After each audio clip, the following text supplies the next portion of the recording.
Bonjour à tous, c'est Romain de We Make Dragons. Aujourd'hui, on va aborder la troisième vidéo de la série dédiée à l'animation. Et je vais en profiter pour vous montrer des petites astuces, des petites choses qui vont vous simplifier la vie, plus deux animations que je qualifierais de cachées. Comme d'habitude, le fichier à partir duquel je travaille est disponible depuis la description de la vidéo. Je vous conseille d'aller la télécharger pour avoir exactement la même chose que moi et ça vous aidera à suivre ce tutoriel. Allez, je commence. J'ai créé une vidéo avec un éclaté basique de 4 pièces, donc sur un skateboard. J'ai mes éléments qui s'écartent. J'ai une petite rotation de l'écrou, histoire de donner un petit peu de réalisme, ce qui explique que là j'ai une rotation, translation, translation, translation, translation, plus deux animations bleues qui correspondent au mouvement de caméra. Alors comme vous le voyez, j'ai un léger zoom plus une rotation. L'idée, ça va être de faire une boucle, c'est-à-dire de créer l'animation symétrique de manière à ce que les pièces se désassemblent et se rassemblent, etc. La première chose que je vais vous apprendre dans cette vidéo, c'est à créer des groupes. Alors c'est très simple. Je vais sélectionner tous mes éléments là en maintenant la touche Shift, clic droit, et vous avez ajouté au dossier. Bon, j'appelle ça des groupes. Ils appellent ça des dossiers, c'est la même chose. Entrez le nom d'un dossier. Je vais l'appeler aller. Tac. Et vu qu'on va faire une boucle, après l'aller, vient le retour. Donc on va faire un aller-retour. Vous voyez, j'ai plus qu'un élément ici, ce qui est très pratique, puisque ça me permet de gagner de la place dans ma timeline et donc d'avoir une meilleure lisibilité. La deuxième chose que je vais vous montrer, c'est comment est-ce qu'on fait le mouvement symétrique. Comment est-ce qu'on fait ce qu'on appelle un miroir de nos animations. Là, l'avantage, c'est qu'on a créé un groupe, un dossier. Et donc, si je fais un clic droit sur ce dossier, j'ai la possibilité de faire miroir. Et alors là, gros gain de temps. Parce que ce qu'il va faire, c'est que non seulement il va dupliquer et créer l'animation opposée, parfaite, de toutes les animations qui sont dans le groupe, mais en plus, il est sympa, il me le regroupe dans un nouveau dossier. Ce dossier s'appelle aller miroir. Je peux le renommer retour. Et donc là, vous voyez, j'ai exactement l'opposé. Si ce bouton est coché, la lecture de l'animation est en boucle et je peux valider que mon animation boucle bien. Voilà pour les deux premières astuces. C'est pas grand chose, mais ce sont deux techniques qui vont vous permettre de gagner beaucoup de temps et de travailler plus proprement, plus efficacement, en gros d'avoir une meilleure productivité. Je passe à la suite. Vous avez la possibilité de copier-coller les animations. Par exemple, je retourne sur ma Free Camera et admettons, voici mon animation, je souhaiterais copier-coller exactement la même anime sur ces éléments, les éléments du bas. Alors là, je vais faire la démo uniquement par exemple sur la roue pour que vous compreniez et que ce soit rapide. Dans l'onglet scène, si je sélectionne ma roue, je récupère ici les différentes animations que j'ai appliquées sur ma route. Donc il y a l'animation qui s'appelle translation. Vous voyez là dans la timeline, c'est ce qui correspond à la roue qui s'écarte. Et là, j'ai l'animation miroir que j'ai obtenue en faisant clic droit miroir sur le groupe aller. Ces animations, vous pouvez les copier en faisant un clic droit, copier l'animation pour ensuite aller l'appliquer sur un deuxième élément, clic droit, ajouter une animation. Là, vous avez toutes les animations de base, ça vous permet de gagner du temps et de ne pas passer par l'assistant animation. Mais surtout, pour ce qui va nous intéresser, vous avez coller l'animation et coller l'animation liée. Alors, coller l'animation, c'est quoi? Ça va coller exactement la même animation. Vous voyez? Alors, il me l'a collé. Où est-ce qu'il me l'a collé? Le coquin. Il me l'a collé ici. Hors du groupe. Alors, ce que je vais faire, c'est que je vais sortir du groupe. C'est toujours pénible de sortir des groupes.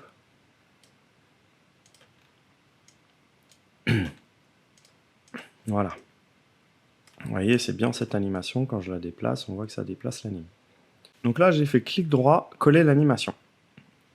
Maintenant, si j'avais fait coller et lier, bah, ce qui se passe, c'est que si là, j'avais modifié la valeur du déplacement en X, vous avez compris, toutes les animations qui sont liées se mettent à jour. Ce qui est très pratique quand on a des gros éclatés avec des animations qui sont en fait les mêmes appliquées sur plusieurs éléments et ce qui permet de gagner, encore une fois, en productivité. Voilà pour les petits tuyaux qui vous permettent de gagner du temps au quotidien.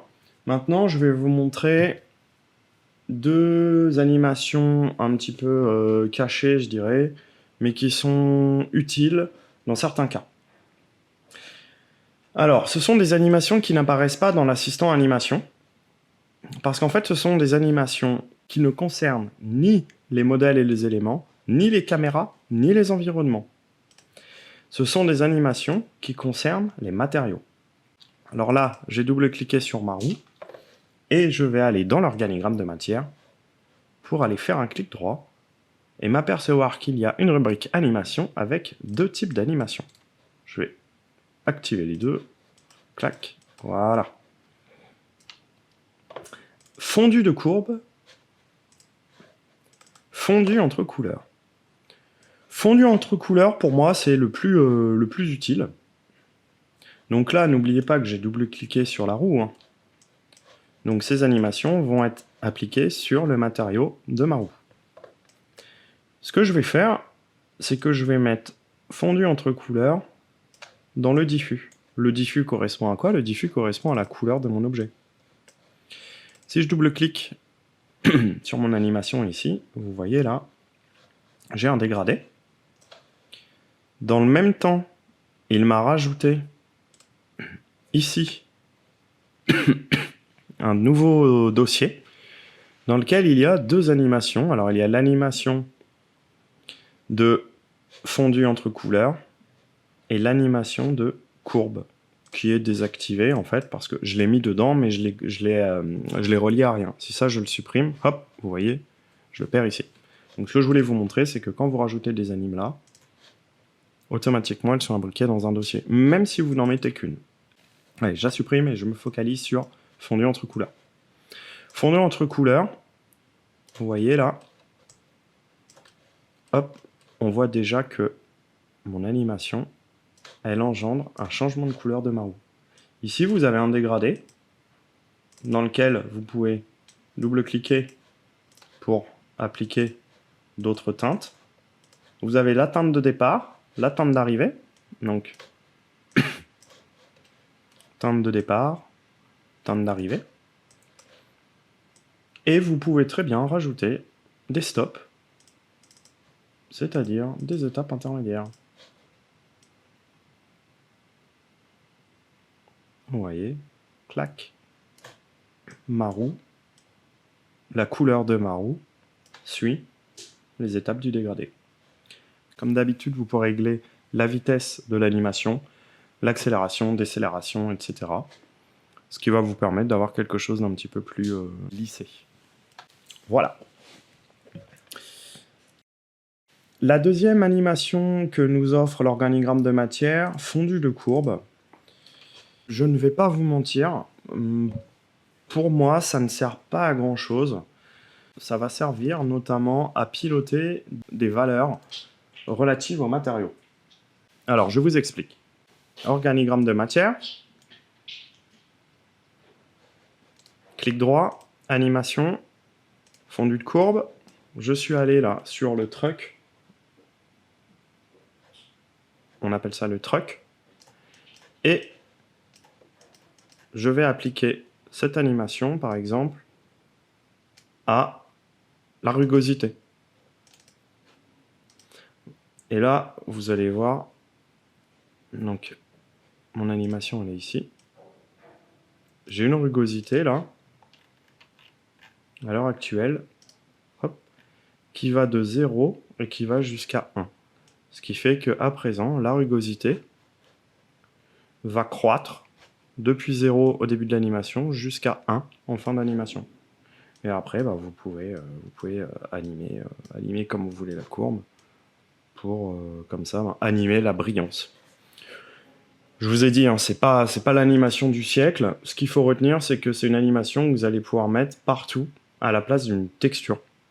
C'est-à-dire que partout où vous avez la possibilité de mettre une texture, vous pouvez piloter avec cette animation. Et en gros, ça va faire varier la valeur de manière décimale. Donc on n'est pas sur une variation avec des couleurs, on est sur une variation chiffrée. Voilà, c'est tout pour cette vidéo. Je vous remercie pour votre attention. Si ce n'est pas encore le cas, je vous invite à vous abonner. Il y a beaucoup de gens qui visionnent les vidéos sans être abonnés. Et c'est dommage, en vous abonnant, vous contribuez à faire grossir la chaîne et ça m'encourage aussi à produire toujours plus de tutos. Merci à vous, je vous souhaite une bonne fin de journée. Je vous dis à très bientôt pour un nouveau tutoriel avec We Make Dragons.